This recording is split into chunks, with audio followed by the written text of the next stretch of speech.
Good afternoon. Could you please turn and introduce yourself to the jury and spell your last name for the court reporter? Good afternoon. My name is Sergeant Kyle Mitchell. Mitchell is Mitchell.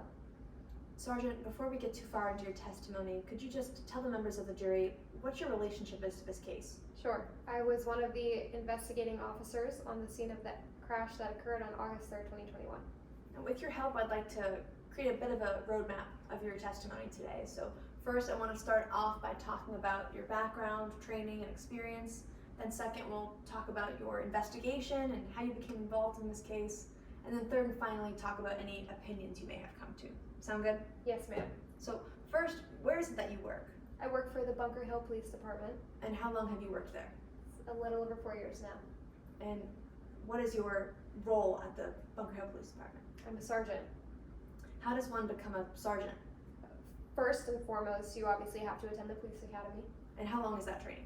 It was 16 weeks long. Did you take on any additional on-the-job training? I did, yeah. And can you tell us about that? So I learned from some more senior officers as I was starting out. I helped assist in about 16 accident investigations before taking on 11 of my own as the lead investigator. Beyond this on-the-job training, did you go on to take any additional courses? I did. I did a 7-day comprehensive course on accident reconstruction. I'd like to talk more about what you learned in that course, but first, can you just tell us what is accident reconstruction? Sure. So simply put, accident reconstruction is the process of investigating and analyzing accidents to really find out what caused it and why. So what types of methods do you use in order to perform accident reconstruction?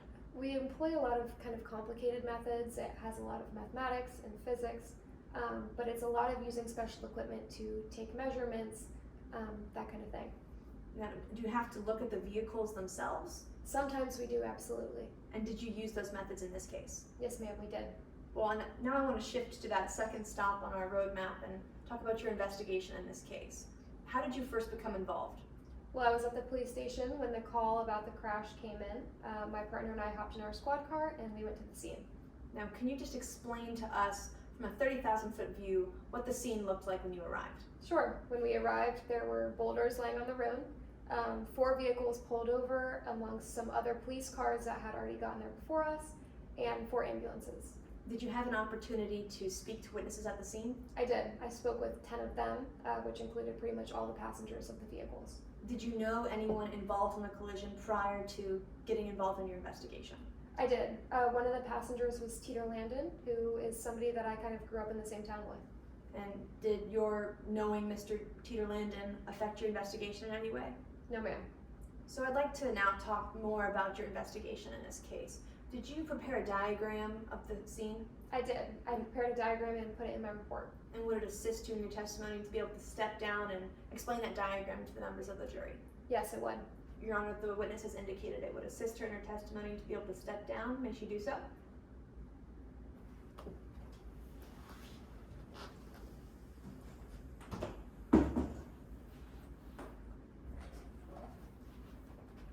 Publishing what is already in evidence as Exhibit S3. Sergeant, I'm handing you a marker here. Now, can you first just tell us what it is that we're looking at? Sure. So this is just a rough sketch of the scene. Depicted here, you can see the 2 lanes of the highway, a grassy median in the middle, grass on each outer end, as well as these paved shoulders of the road here. The little circles are the boulders that were on the road, and then there are each of the 4 vehicles involved in the crash depicted here. Now, could you just one by one explain to us these vehicles? So first, what is this Ford vehicle here? Sure. So this Ford up here I'm going to label as vehicle number 1.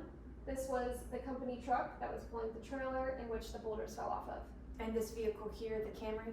Yes. Camry number 2 was driven by Mortimer Rose. It was the vehicle that was following directly behind the Ford. And what about this vehicle here, the Dodge? The Dodge, I'm going to label number 3. That one was driving behind the Camry and also had some Paradise Valley crew members inside of it. And who was the driver of this vehicle number 3, the Dodge? This vehicle here was driven by Ryan Bowen. And finally, the vehicle here, number 4, what is this? Number 4 was a Cadillac Escalade driven by Lionel Perry. And that is the vehicle that ultimately crashed into the Dodge and Jimmy Hemstrom. Now, are there any important factors that are not depicted here that influence your opinion in this case? Sure. So there was actually one other vehicle that I wouldn't say was involved, because they were actually able, to drive straight up through this center lane that had no boulders in it and continue on without, like I said, becoming involved. You can tell me what it is. Sergeant, I'd like to, once you're seated, just go back and talk to you about the positioning of these vehicles.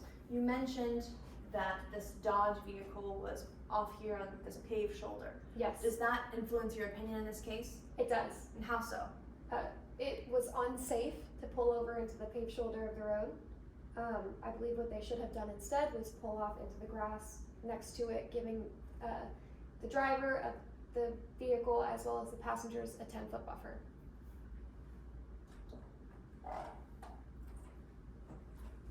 I'd like to shift gears now, Sergeant, and talk to you about your conversations with other witnesses at the scene. Okay. So, did you have an opportunity to speak to the driver of the fourth vehicle, Lionel Perry? Yes, ma'am.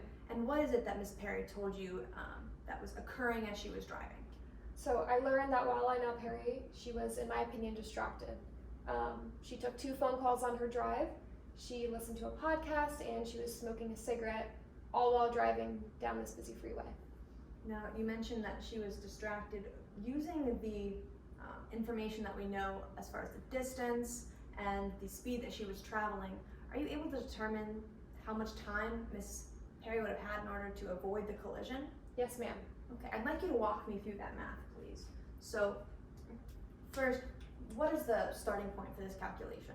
So to figure out the time that it would have taken her to get from what you couldn't see on the diagram was this rounded curve that was before the straightaway until she got to the boulders. Time is equal to distance over rate of speed. Time is equal to, say that again for me. Distance over Okay, rate of speed.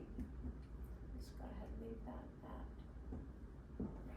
Okay, so do we know these 2 factors in this calculation? Yes, ma'am. Okay, so let's plug those in. What is the distance that Miss Perry had to travel? So the distance from where the curve at Bunker Hill is to where Lionel Perry ultimately crashed and where the boulders were was 0.26 miles, a quarter of a mile. Okay, and what about this rate? So the rate of speed I determined through my investigation that she was doing 66 to 67 miles per hour.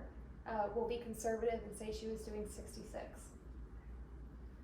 66 miles per hour, and that will equal our time you mentioned. Now, I trust your math more than mine, so can you tell me, what does this calculation yield? Sure. So what this yields is a number, kind of a weird number. You have to take away the miles over miles per hour, but ultimately you come to 14.18. 14.18, and what is that unit of measurement? So that would be seconds.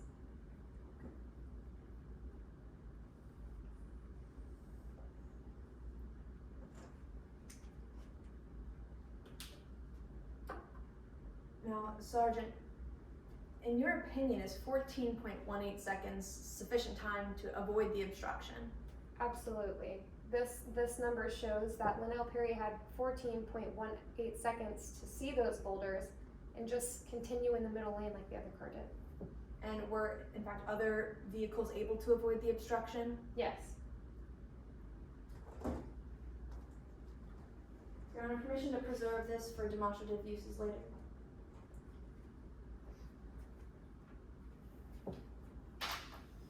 Sergeant, we've arrived in that final stop on our roadmap together, and I'd like to talk to you now about the opinions that you came to in this case. So first, can you tell us, what is your opinion as to the cause of this collision? So it's my opinion that Lionel Perry really was the ultimate cause, but not the only cause. I think Ryan Bowen and Jimmy Hunstrom also contributed by being on that paved shoulder of the road instead of being in the grass. Now you mentioned Miss Perry being the ultimate cause. Why is it that you believe Miss Perry was the ultimate cause? I believe Miss Perry was the ultimate cause because, for starters, she was the car that actually hit Jimmy Hunstrom, causing his death. But she did so because she was distracted. She was on her phone, listening to a podcast, smoking a cigarette, and she had over 14 seconds to figure out how to not hit Chimmy Henstrom. No further questions, Your Honor.